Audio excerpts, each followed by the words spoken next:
ભાવનગરની સરટી હોસ્પિટલમાં સિક્યુરિટી ગાર્ડથી લઈને અલગ અલગ ફરજ બજાવતા કોન્ટ્રાક્ટ બેઝના કર્મચારીઓના પગાર છેલ્લા 2 માસથી નહીં થતા પોતાનો રોષ ઠાલવ્યો હતો। ભાવનગરની સરટી હોસ્પિટલમાં ફરજ બજાવતા કર્મચારીઓને છેલ્લા 2 માસથી પગાર નહીં મળતા વારંવાર હોસ્પિટલના સત્તાધીશોને રજૂઆત કરવા છતાં પણ પગાર આવ્યો નથી। ત્યારે ફરી ભાવનગર સરટી હોસ્પિટલના આરએમઓને રજૂઆત કરવામાં આવી છે। જો કે હજુ એક અઠવાડિયું બિલ પાસ કરવામાં લાગે તેમ હોવાનું કર્મચારીઓને જણાવ્યું હતું। જો કે કર્મચારીઓની માંગ છે કે સમયસર પગાર થાય તો તેમનું ઘર વ્યવસ્થિત ચાલી શકે। સિક્યુરિટીમાં ફરજ બજાવું છું। છેલ્લા 2 મહિનાથી અમારો પગાર નહોતો થયો એટલે અમે આરએમઓ સાહેબ, સુપ્રિન્ટેન્ડન્ટ સાહેબ અને ત્રિવેદી સાહેબને મળવા ગયા હતા। બંને એટલી રજૂઆત કરી છે અમને ને વહેલી તકે પગાર કરી આપો એવી અમે વિનંતી કરી છે।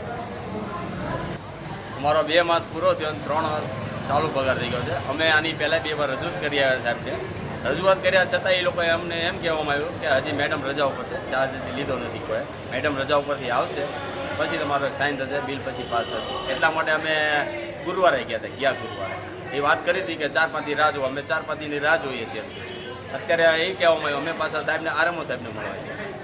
સાહેબને મળ્યા, સાહેબે એમ કહ્યું હું ત્રિવેદી સાહેબ હારે વાત કરી લઉં।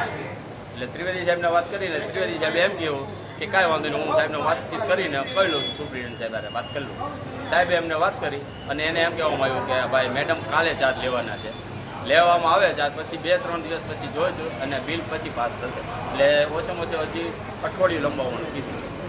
કેટલા ટોટલ કર્મચારીઓ છે જેનો પગાર નથી? અમે ઓછામાં ઓછા અમારા 300 કર્મચારી ઉપર છીએ। અમે 300 થી 700 જેટલા કર્મચારીઓ છીએ। ટોટલી બધા લેબ ટેકનિશિયનથી માંડી નર્સિંગ સ્ટાફ બધાનો પગાર કોઈનો થવામાં આવ્યો નથી હાલ।